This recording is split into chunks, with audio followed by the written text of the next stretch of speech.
네, 할렐루야. 레위기를 이제 마무리해야 되겠죠? 레위기 마지막 이제 27장 보시면은 그 내용이 부록입니다. 이 레위기에 대한 부록. 그거는 뭐냐? 성소 운영을 위한 경비를 마련하기 위해서는 마련하는 그런 여러 가지 그 당시 세금 혹은 서원 할 때에 내가 내 몸을 드립니다. 뭐 짐승을 드립니다. 내 집을 드리겠습니다. 뭐 이렇게 서원을 하겠죠. 그 기도를 해서 응답받으면 그렇게 서원을 서원 기도를 하고 응답받으면 서원을 갚는 거예요. 그러면 이제 그 집을 만약에 이제 바친다고 그랬다 봅시다. 그럴 경우에는 제사장이 그 집을 감정을 해가지고 이거는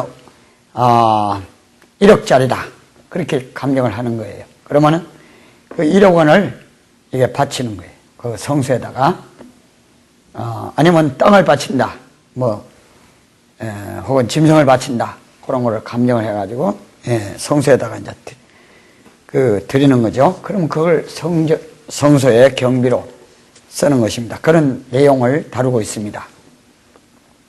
그런데 레위기를 우리가 1장에서 7장까지가 제사를 다룬다고 그랬어요. 1장에서 7장 이 제사는 5가지 5대 제사인데 첫째가 이게 번제. 이 번제라는 것은 올라라고 그럽니다. 올라. 올라라는 것은 올라간다. 우리 한국말하고 비슷하죠. 그 태워가지고 그 연기가, 향기로운 연기가 올라가는 것이에요. 그러니까 이게 가죽만 벗기고 내장을 씻어가지고 전부 다가 하나도 남김없이 번제단 위에 올려서 태워드리는 제사. 이거는 헌신과 또 부지중에 지은 모든 국가적인 죄를 속죄하는 의미가 있습니다. 그 다음에 이제 두 번째가 이게 뭐냐? 소제입니다. 이 소제라는 거는 민카라고 그럽니다. 민카라는 거는 이 필기체로 쓰지 말고 이렇게 알아먹도록 써야 되겠죠. 민카. 민카라는 거는 이거는 예물 혹은 곡식 제사 이런 뜻입니다. 시리얼 오퍼링. 시리얼이라는 건 곡식으로 그거를 밀가루, 고운 밀가루로 기름을 부어가지고 이렇게 거기다 유향을 넣고 뭐 이래가지고 이걸 하나님께 바치는데 그 중에 한 움큼 정도 제단에 불태우고 나머지는 제사장이 먹습니다. 그러나 하나님께 드리는 걸로 되는 거죠. 소제. 이거는 그냥 이것만 드리는 경우는 드물고 이거를 말하자면 곡식, 이거는 고기 아닙니까? 이거는 고기, 불고기 되는 거고 요거는 식물이니까 고기에다가 이게 밥이라고 생각하시면 되죠. 인간적으로 할 때에. 그러니까 이 제사를 드릴 때에 이 밥은 같이 따라 들어가는 거예요. 이 따로 드리는 게 아니라 그런 개념입니다. 소제라고 하는 거는. 그 다음에 이걸 부침개로 만들어서 하든지 아니면 케이크로 만들어서 납작하게 그렇게 아니면 이렇게 구워서 그렇게 소제를 드리기도 합니다. 그 전부 다가 제사장의 음식이 되는 거죠. 세 번째로 화목제인데 이 화목제라는 거는 셀라밈이라고 그래요. 이 여러분들이 자꾸 필기체가 나오는데 이 히브리어를 조금 배우셔야 되겠죠. 셀라밈. 자꾸 필기체가 나와서 이거 참 셀라밈. 이거는 뭐랄까 하여튼 쉘람입니다. 근데 이게 화목제라고 peace offering, fellowship offering, 혹은 뭐 여러 가지 의미로 번역을 하고 있습니다. 그래서 이 정확하게 이걸 통일된 그런 번역이 없어요. 우리는 화목제다 그러니까 이게 그냥 불화하는 사람끼리 화목시키고 하나님과 화목하고 뭐 이런 개념으로만 생각을 할 수가 있는데, 그런 것보다도 친교 아니면은 뭐 평안, 감사, 서원, 자원 뭐 그런 내용이 들어가 있는 제사예요. 꼭 화목시키는, 화목이라고 하는 개념보다는 감사, 그 다음에 서원 혹은 자원 이런 그런 내용으로 드리는 것이 이게 쉘람임이에요. 그 다음에 이제 네 번째가 속죄제인데, 이 속죄제라는 것은 죄를 속하는 거 아닙니까? 하타트라고 그러는데, 또 제가 보니까 이게 필기체가 나왔네. 필기체고 인쇄체고 뭐가 다르냐? 필기체는 좀 갈겨 쓰는 것이고, 하타트라고 그러는데, 속죄제, 죄를 속하는 거. 그 다음에 이제 다섯 번째, 이게 속건제, 속건이라고 하는 거는, 이거는 허물건인데, 이건 아삼이라고 그럽니다. 아삼. 그러니까,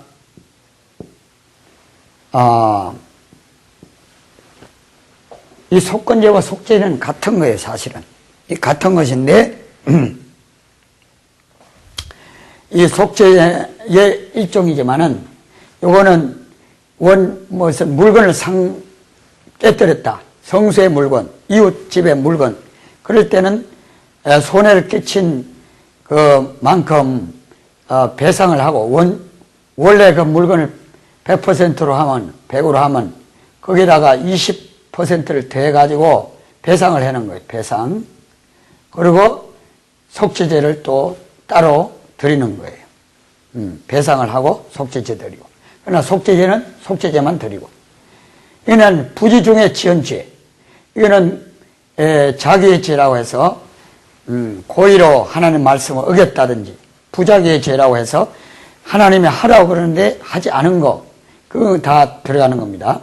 사기를 쳤다. 그럴 때는 뭐가 되겠죠? 이거는 자기의 죄. 거짓말 하지 말라, 도적질 하지 말라, 그걸 깼으니까 부지 중에. 그런데 사실 부지 중에 모르고 그렇게 죄를 질 수 있을까요? 거의 고의성이 없을 경우에만 이게 속죄가 되는 건데, 고의로 죄를 지놓고 죄를 속하여 주세요, 그건 안 되는 거거든요. 그거는 속죄가 안 돼요. 그래서 부지 중에 지은 죄를 속죄하는 것이고,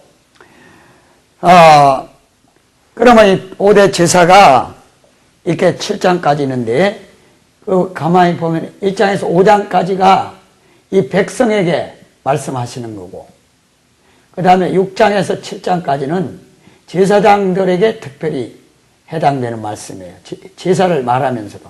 예를 들면은 여기서는 6장, 7장에서는 제사장들에게 이 화목제를 드릴 경우에는 이 뭐 오른쪽 뒷다리와 그 다음에 뭐 그런 것을 앞 가슴 부분을 제사장이 먹는다 한다든지, 뭐 제사장에게 돌아가는 것, 그런 것을 규정을 하고, 여기서는 어떻게 제사를 드릴 어떤 방식으로 짐승을 먼저 허물한 것을 끌고 와서 성소로 와서, 그 다음에 이제 그 사람이 손을 그 제물 위에 그 머리에다가 얹고 죄를 고백을 하고, 용서를 해주세요. 이 짐승이 저희 대신에 죄를 뒤집어 쓰고 죽습니다. 그리고 이제 안수를 하고 목을 찔러가지고 피를 받아서 죽이는 것입니다. 그 피를 이제 제단에 뿌리거나, 속죄제 할 때는 여러 군데 뿌립니다. 그러니까 속죄제의 경우는, 자, 이걸 보면은요, 이 번제는 자원에서 드리는 거고, 속죄제는 이거 반드시 드려야 되고, 속건제도. 이 화목제라고 하는 거는 감사, 그 다음에 서원, 한나가 사무엘을 주시라고 할 때 서원했죠. 그리고는 이제 사무엘을 얻은 다음에 항소 3년 된 거 한 마리 들였다. 3마리가 아니고 한 마리인 것 같아요. 그게 이제 사본상의 문제인데, 그 서원을 갚기 위해서 이렇게 바치잖아요. 그럴 때 이 화목제를 드리는 거예요. 그 다음에 자원, 아무 조건 없이 그냥 드리는 거예요. 화목제. 그러니까 이런 거는 이런 조건이 있을 때 드리고 아무 조건이 없을 때 이렇게 자원해서 드리는 거고, 이것도 자원해서 드리고, 근데 소재는 같이 드리는 거고, 음식, 이제 식물이니까 이거는 동물성이고, 그 다음에 속죄제 속건제는 반드시 부지 중에 제가 생각나면 드리는 거예요. 그러면 이것도 속죄를 할 수 있고 이것도 속죄를 할 수 있는데, 요 경우에는 번제는 국가적인 행사가 있을 때, 절기 때, 예? 전체 국민의 죄를 기억나지 못하고 하나님은 아시지만은 인간은 생각도 못하는 그런 죄가 얼마나 많겠어요. 그런 죄를 싸잡아서 속죄할 수 있는 기능을 하는 것이 번제고, 아니면 헌신할 때. 그러나 속죄제는 개인적으로 내가 부지 중에 지은 죄가 생각날 때에 이 속죄제를 드리는 거예요.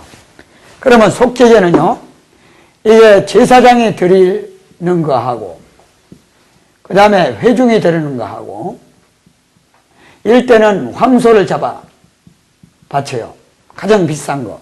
그 다음에 이게 족장, 이런 지도자, 지금으로 하면 족장이라 그러면 뭘까요? 뭐 도지사나 될라나? 국회의원, 장관, 좀 높은 사람, 평신도 지도자, 이런 사람들은 이게 수염소. 제사장은 대제사장을 말합니다. 제사장은 회중 전체에, 국민 전체에 죄를 지는 것과 같은 무게를 갖는 거예요. 그만큼 책임이 크다 이거예요. 예? 그러니까 이 성직자는 얼마나 책임이 큰지 알겠죠.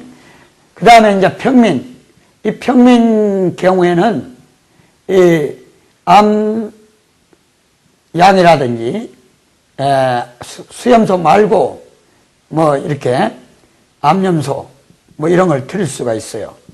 그래 또 너무 집이 가난하다, 비둘기 한 쌍, 아니면 너무 가난해요, 더 가난해, 그럼 밀가루 뭐 이런 식으로 고운 가루를 드리는 거예요. 속죄를 하는 데 있어서는 사회 지도층에 따라서, 사회 그 위치의 계급에 따라서 이렇게 드리는 제물의 종류가 달라집니다. 왜냐? 너무 가난해서 죄를 용서받을 수 없는 것은 있을 수 없기 때문에 이렇게 그 사회의 그 형편에 맞춰서 하나님이 속죄할 수 있는 그 기회를 다 주시기 위해서 이렇게 좀 차등으로 제물을 만들어 놓으신 거죠.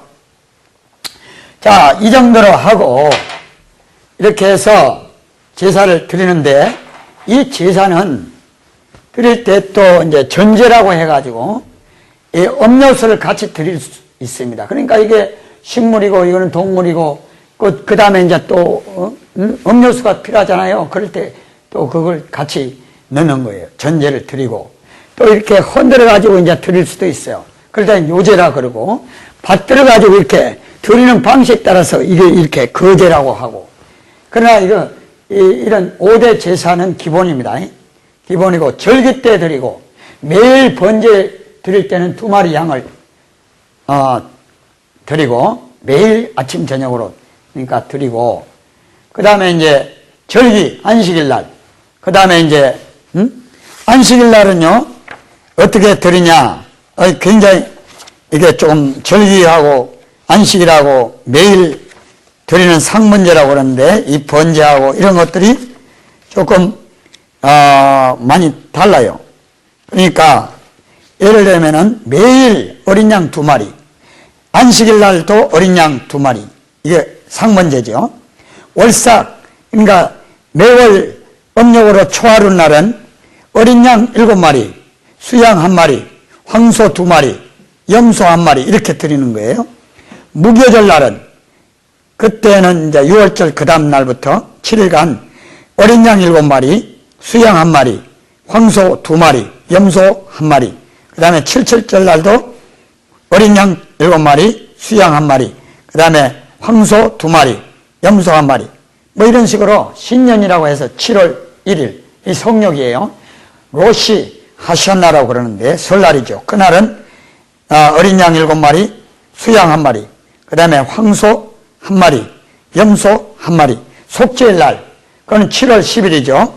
염키푸른 날도 역시 어린 양 7마리, 수양 1마리, 황소 1마리, 염소 1마리, 그 다음에 이제 초막절 날, 초막절 날 8일 동안에 제일 많이 드려요. 그러니까 첫날에, 초막절 첫날에 어린 양 14마리, 수양 2마리, 황소 13마리, 염소 1마리, 뭐 이런 식으로 해서 쭉 같이 내려가다가 황소만은 둘째 날은 12마리로 내려갑니다. 셋째 날은 11마리, 넷째 날은 10마리, 다섯째 날은 9마리, 여섯째 날은 8마리, 일곱째 날은 7마리, 황소만 쭉 내려가고 나머지는 같아요. 여덟째 날은 조금 다른데 어린 양이 14마리가 아니고 7마리, 수양이 1마리, 그 다음에 황소가 1마리, 그 다음에 염소 1마리. 이런 거는 민수기 28장에 다 기록이 되어 있습니다. 제가 미리 말씀드리는 거죠. 절기 때 이렇게 정기적으로 드리는 것도 있고 속죄제처럼 개인적으로 자기가 필요할 때 나가서 드리는 제사도 있고 국가적인 절기 때 어떤 큰 사건이 난다는 그런 때는 번제를 소제나 이런 걸 드리는 거예요. 그 다음에 매년 하루 7월 10일은 대속죄일이라 그래서 이 속죄제를 제사장과 온 회중의 죄를 속하기 위해서 황소 드리고 그 다음에 수염소 1마리, 수염소는 회중, 제사장 황소, 그 다음에 이제 수양 2마리로 번제를 또 드립니다. 이런 식으로 제사가 1년 12달 계속 되는 거예요. 매일. 그러면 이런 제사가 얼마나 번잡하고 그 제사를 잡으려면 씻어야 되죠. 죽여야 되죠. 그 가죽을 벗겨야 되죠. 이 왜 번잡한 이런 걸 드리느냐. 그 구약시대 때 너무너무 죄를 속하고 이렇게 제사 드리고 예배 드리는 건 정말로 힘들었어요. 그럼 왜 이런 뭘 의미하냐. 오늘날 예수 그리스도께서 이런 것들을 다 이루셨거든요. 그분이 번제 제물이 되셔서 우리 이제는 헌신의 모든 것을 예수님 통해서 우리가 드려야 될 번제를 예수님이 드리셨고 소재처럼 가루가 되셔가지고 큰 가루처럼 예수님은 순종의 삶을 삶으로 자기 몸을 드리셨고 하나님께 기쁜 산 제사가 되셨고 제물이 되셨고 화목제, 감사, 서원, 자원, 속죄제, 속건제 다 예수님이 다 이루신 거예요. 그래서 다 이루셨다 그 말은 우리가 드려야 될 하나님께 드리는 제사는 다 예수님이 드리셨다. 죄나 모든 우리가 하나님 앞에 나갈 때에 필요한 모든 조건은 다 갖추어 갚으셨다. 그런 의미인 것입니다. 그래서 예수님이 얼마나 귀한 분인가 이걸 보면 알 수가 있어요. 이런 번잡한 이런 1년 12달 계속 되는 이런 제사를 한 번에 그냥 십자가에서 다 이루신 거예요. 다 드리신 거예요. 자기 몸을 흠없는 제물로 드리셨죠. 그래서 히브리서 9장 13절 14절에 흠없는 자기 몸을 성령으로 하나님께 드린 그분의 피가 어찌 우리를 이 죽은 양심에서 깨끗게 할 수 없겠느냐. 황소와 염소와 암양의 소가 우리를 깨끗게 한다면은 하물며 흠없는 자기 몸을 어린 양이라고 그랬죠. 세상 죄를 지고 하는 어린 양. 그래서 이거를 이루시는 분은 예수님이다. 예수님을 그림자로 이것이 가르쳐 주는 겁니다. 그래서 히브리서 10장 1절에는 이런 말씀이 있어요. 그러니까 우리 히브리서 기자가 구약의 모든 이런 제사 이런 것들은 율법은 장차 오는 좋은 일의 그림자요 참 형상이 아니므로 해마다 늘 드리는 바와 같은 제사로는 나오는 자들을 언제든지 온전케 할 수 없느니라. 황소와 염소의 피가 능히 죄를 없이 하지 못함이라. 그래서 예수님이 오실 때 하나님의 제사와 예물을 원치 아니하시고 오직 나를 위하여 한 몸을 예비하셨도다. 자기 몸을 드리려고 이 예수님이 오신 거예요. 성육신 하신 거예요. 그래서 이 모든 구약의 제사 제도는 예수님을 가르쳐주는 그림자다. 예, 이걸 모형이라고 그러죠. 모형. 그래서 예수님은 실체고, 그래서 예수님이 다 이루신 거예요. 그래서 이제 예수님을 모르는 사람은 지금도 돼지머리 앞에 막 고사를 지내고 하는데 참 어리석죠. 예수님만 믿으면 그런 거 쓸 데가 없고, 다 하나님 앞에 나갈 길이 훤하게 뚫리는 것인데, 여하간, 자, 이 정도로 하고, 그 다음에 이제, 제가 말씀을 안 드렸는데, 오경에 원래 이 책의 이름들을 보면은, 자, 처음에 이제 창세기라 그랬죠. 이 창세기라는 거는, 그러니까 우리가 이제, 창세기 그러면 세상을 창조하신 일을 기록한 기사다. 그런 뜻이겠죠. 출애굽기, 뭐, 레위기. 그러면 출애굽기, 이 출애굽기는 애굽에서 탈출한, 나온 그 일을 기록한 거고, 레위기, 이 레위기라는 거는 레위 사람들이 제사장 아닙니까? 레위 지파. 그래서 레위 지파 제사장들에 관한 책이다. 내용을 다룬다. 그런 뜻이에요. 그 다음에 민수기. 이 민수기라는 거는 이 백성민에다가 이거 계수한다. 아닙니까? 유자를 썼네. 수.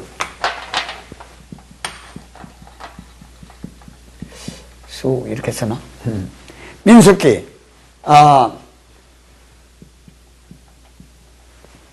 그러니까 백성의 숫자를 계수한다, 이게. 센서스. 그 다음에 이제 신명기. 이 신명기라는 거는,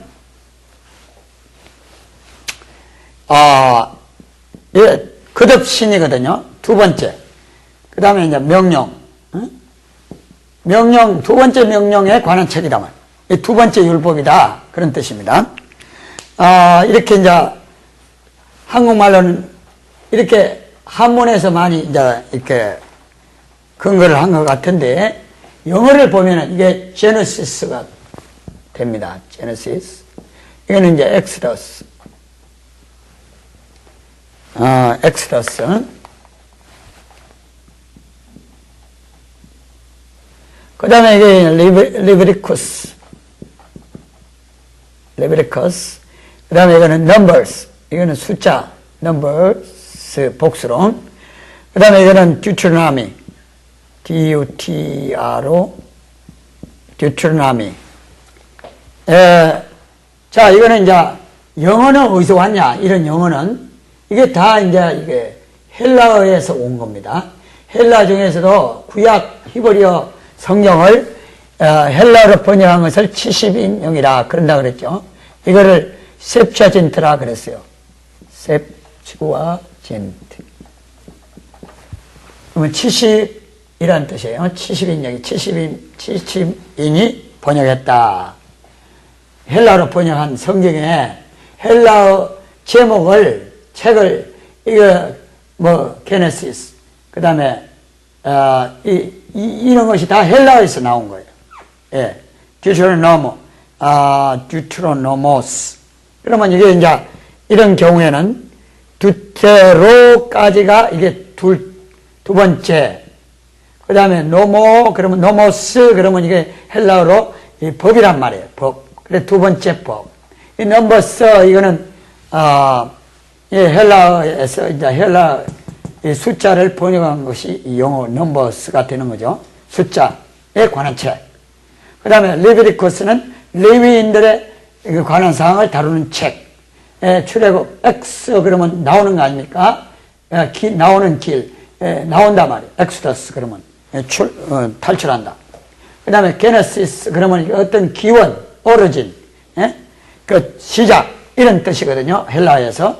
그런 헬라 역자들이 이런 그 내용을 보고 이거는 세상의 기원에 관한 책이야. 이거는 애굽에서 나온 책이, 나온 것에 관한 책이야. 뭐 이런 식으로 내용을 요약해가지고 이 제목을 붙였는데 그것이 영어가 되고 그것이 번역이 돼서 우리말로 이렇게 나온 겁니다. 제목이. 그러나 원래 이 히브리인들은 어떻게 하느냐. 고대 근동 사람들은 책 이름을 부를 때는 항상 그 책의 제일 첫 글자에 이 글자를 따가지고 그 책을 이름을 부릅니다. 그래서 창세기 같은 경우에는 이게 브레시트 이렇게 나오거든요. 이 브레시트라는 거는 브레시트. 그러면 이게 뭐냐? 브레시트 그러면 이게 전치사고 인이고, 그 다음에 이거는 비기닝. N-I-B-E-G-I-N-N-I-N-G. 비기닝. 철자가 맞나? In the beginning 그런 뜻이에요. 정언사가 있는 걸로 하고, in the beginning. 그러면 이 히브리어로 브레시트 이렇게 처음에 나오거든. 브레시트 바라 하엘로임 에트 하샤마이 바레치. 그러니까 하늘과 땅을 하나님이 태초에 그런 뜻 아닙니까? 이게 태초에. 이게 브레시트라고 히브리 사람들은 그 책의 이름을 불렀어요. 첫 글자로. 그 다음에 이제 출애굽기는 첫 글자가 이게 말하자면 다른 구분이 좀 안 되는 보통 단어거든요. 그래서 그 다음 말이 쉐모트라고 해요. 이름들이라. 이것들은 이름 엘레 쉐모트 이렇게 나가는데 엘레라는 건 이것들은 그러면 뭐 특별히 구분이 안 되잖아요. 태초에 그러면 좀 책의 특징이 드러나고 구분이 되는데, 그래서 이거는 둘째 말로 쉐못 이름들 그렇게 부르고, 이거는 레위기는 발크라 그가 부르시니라 여호와께서 모세를 해막에서 부르셨더라. 이게 첫 말이거든요. 발크라 그가 부르셨다. 발크라 그렇게 히브리 사람들은 제목을 불렀고, 또 토라 하코하님 제사장들의 책이다, 뭐 율법 책이다, 이런 이름도 있어요. 민수기는 이거는 이제 광야에서 미드바르 그렇게 불렀어요. 그 첫째 말 그 다음 말이 그렇게 되거든요. 그 다음에 신명기는 이것들은 말씀드리라 하드바림 그래서 하드바림이라고 불렀어요. 첫 말이 좀 구분이 안 되는 말이니까 둘째 말로 하드바림 이것들 말씀드리다 그렇게 히브리 사람들은 제목을 불렀다는 것입니다. 자, 이 정도로 하고 이제는 우리가 민수기로 넘어가야 되겠는데, 자, 민수기로 넘어가 봅시다. 민수기는 전부 36장인데요. 대략 이제 지형을 근거로 해서 그 장소를 배경으로 중심으로 해서 나눈다면은 1장에서 10장 11절까지가 시내산입니다. 시내산 광야고, 그 다음에 이제 10장 11절부터 그 시내 광야에서 출발해서 시내 광야에서 바람 광야인가요? 그 광야로 나가죠. 그리고 이제 광야에서 11장에 그 매출하기가 나오고 12장에 미량과 아론이 모세를 원망하다가 처벌을 받고, 그 다음에 이제 13장부터 14장이 그 유명한 12정탐꾼 이야기가 나오죠. 그 정탐꾼들이 이제 가나안 땅에 올라가 40일간 정탐을 하고 돌아와서 보고를 하는데 10명은 부정적으로 그 땅은 올라가서 우리가 다 우리는 죽고 찾아는 사로잡히고 올라가니까 아낙 자손 창대한 거인들이 있는데 우리가 보기에 우리는 메뚜기 같다. 그들이 보기에도 우리 메뚜기 같이 보였을 것이다. 그리고 성은 얼마나 큰지 하늘의 꼭대기에 닿았더라. 우리는 도저히 올라가서 성공할 수 없다. 그럴 때 갈렙 여호수아만 가서 우리는 올라가자. 그들의 보호자는 떠났고 우리 하나님 우리와 함께 하시면 저들은 우리의 밥이다. 올라가자. 그랬죠. 그런 사건. 그래서 결국 이제 반란이 일어나고 이제 거기서 하나님의 처벌이 내려지는데 다음 시간에 계속 하도록 하겠습니다.